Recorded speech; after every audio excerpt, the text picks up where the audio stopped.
Sairam students, let's begin with the today's session of class 8. Children, today we are going to start with a new chapter of history. Now the chapter's name is, first of all, let's see the chapter number 10 it is, okay?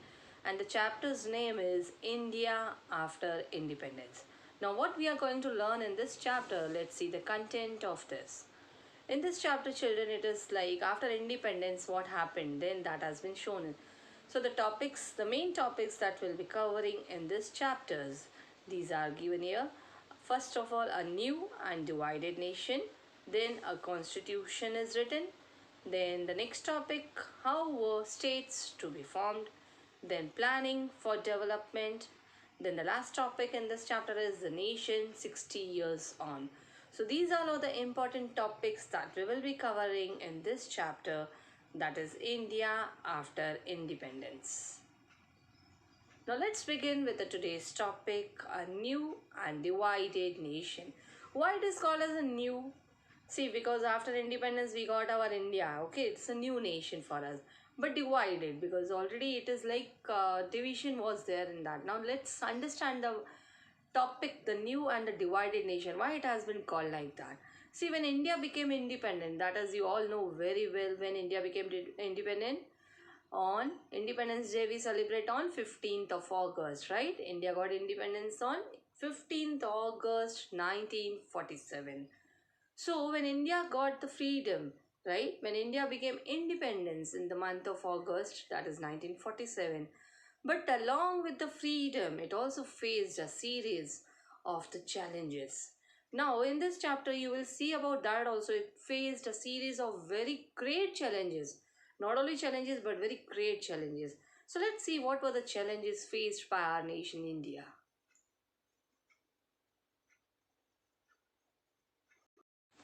So, the very first thing, see, as a result of partition, after the partition, what happened? 8 million refugees, they had come to our country, India.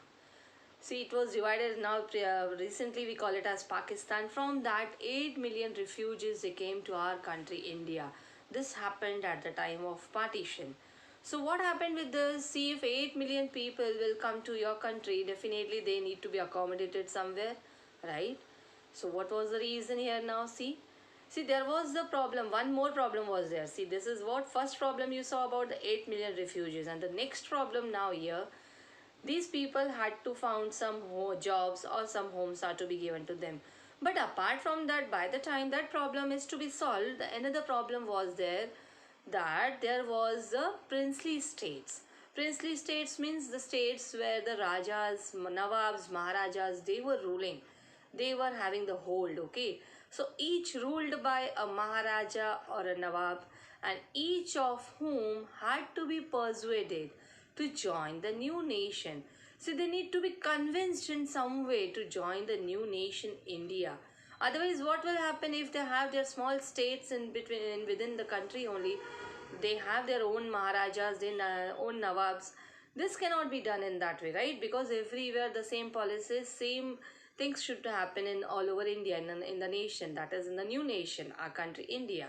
So that is the reason these Nawabs and Maharajas, they had to be persuaded to join the new nation. So now they need to be convinced, correct?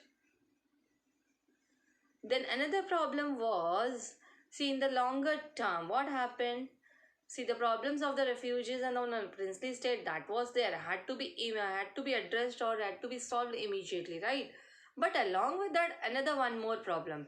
See, this is what I told you, this topic we are going to see about the great challenges that India faced after independence. Okay, first problem we saw about the 8 million refugees, right? Then the problem of the princely state. Almost 500 of them, that is each ruled by a Maharaja or a Nawab, right? Then each of whom had to be persuaded, had to be convinced to join the new nation. Now the next problem, the problem of the refugees and of the princely state, that need to be solved. But in the longer term, the new nation had to adopt a political system that would best serve the hopes and expectations of its population. See, before uh, the independence, India was controlled by Britishers, right? So the policies that they made, they were working under that. But now, as a new nation, India has to adopt a political system.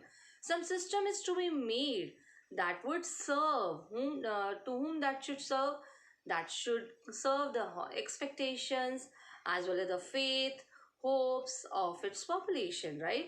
That the political system, if it is not fulfilling the expectations of the Indians, then it doesn't have any mean, right? So the political system has to be in such a way that it should be able to have that complete confidence on the expectations of its population. So now these three problems you saw here in this round. After that, let's move to the next. What happened then? See, India's population in the year we are talking about, the year 1947, it was large, almost 345 million, right? So it was also divided. How it was divided? There were divisions between the high caste and the low caste, even the majority. Again, that majority and minority groups were also there, like between the majority Hindu community and the Indians who practiced over faith. So unless and until something like some policies have not been made for the citizens of India for following, nothing can be done. So this division will go on increasing among the high caste and the low caste. Even the majority will form their own group, that is the Hindu community, and the minority community will be left behind, right? This will happen.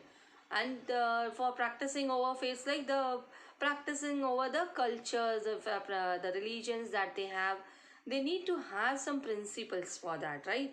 So now what will be done for that? And we all know very well, as the citizens of this vast land, we many different languages are spoken in India, right? And even people have the different kinds of dresses, they wear the different kinds of dresses, and even the food that we eat, that is also different for each and every community, correct? So, and even they practice the different professions. Everybody doesn't belong to the same profession. According to their skills, according to their abilities, everybody has their own profession. So now, how could they be made to live together in one nation state? So these things are to worry about, right? The citizen, as a citizen, this is really, we know the India is a very vast country, vast land, right? Where the people speaks different languages, where the people wear different kinds of dresses, where the people eat the different kinds of food, and they practice the different professions. But how could they be made to live together? How they can be bonded together in one nation state? Now, how this can be done?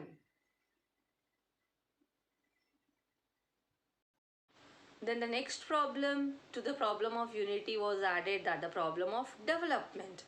See, one problem already in the initial stages, we have seen the 8 million refugees, they came. Then we saw the problem of the princely states, right? Then we saw the another problem here again with that political system should be made so that it should serve the hopes and the expectations of the people, that is of its population, huge population, right?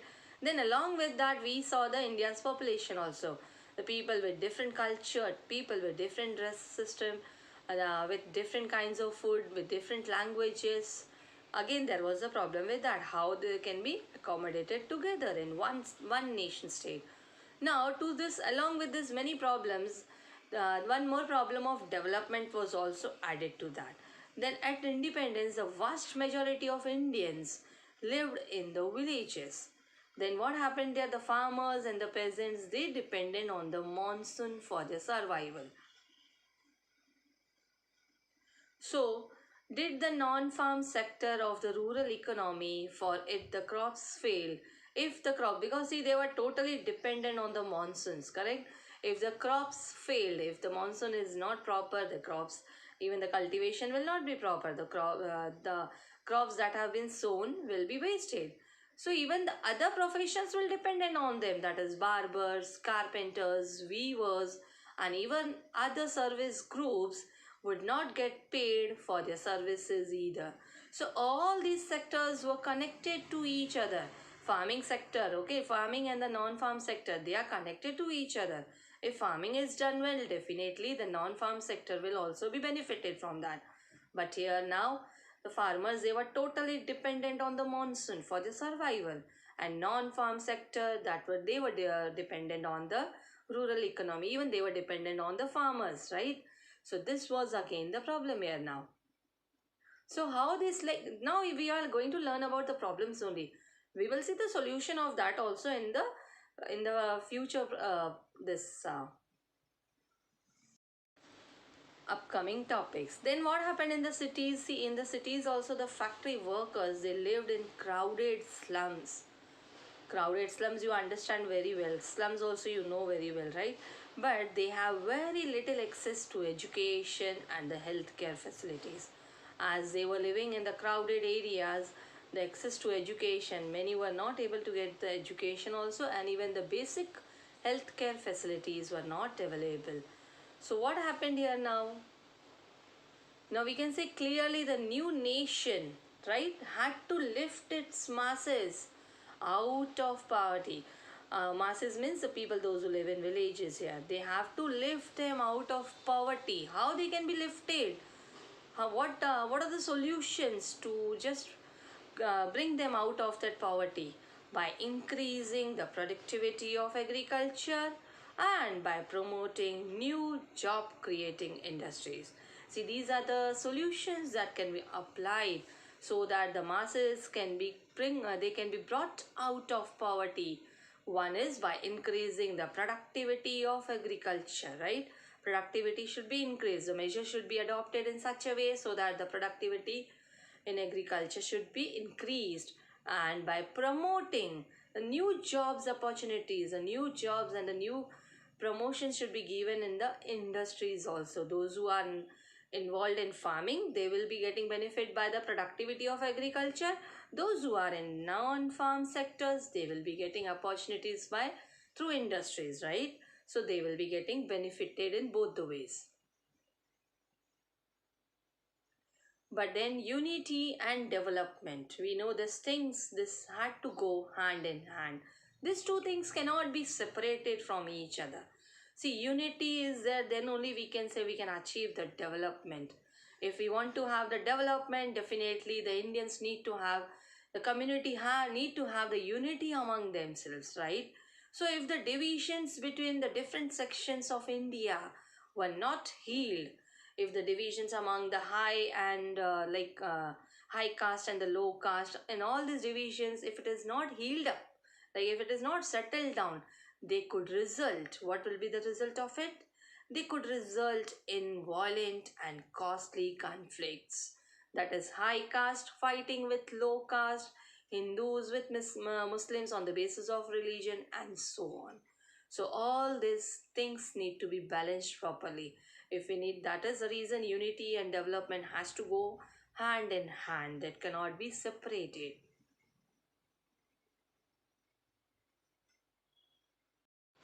So at the same time, what else is to be done? If the fruits of the economic development, see, economic development means, you all know very well, economic is connected to the finance, right? The money. It did not, if it is not reaching the broad masses of the population, it would create fresh divisions again among them.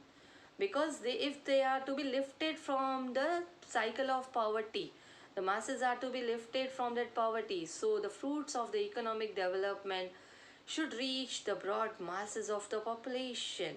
And it could not, then only it will be like, okay, otherwise it will create, if it is not reaching to them, it would create fresh divisions. Fresh divisions among whom?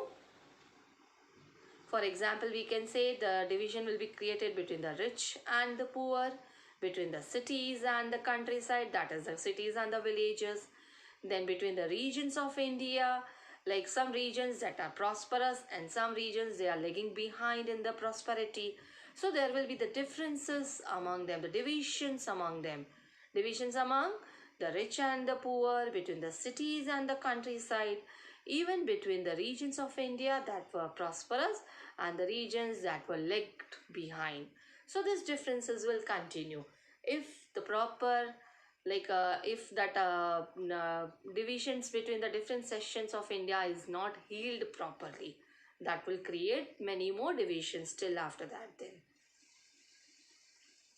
So children, in today's session, you have learnt about the topic a new and divided nation.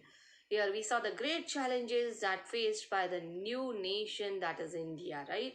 After partition, the challenges faced by India, okay? So in the next, we will see the solutions that will be related to that, how these problems were sorted out or how that was solved, okay? In the next video lesson, we will be learning about that. So till then, children, go through this presentation very well and try to understand the problems that we have seen in this video. See you in the next session, children, with the next topic. Till then, take very good care of your health.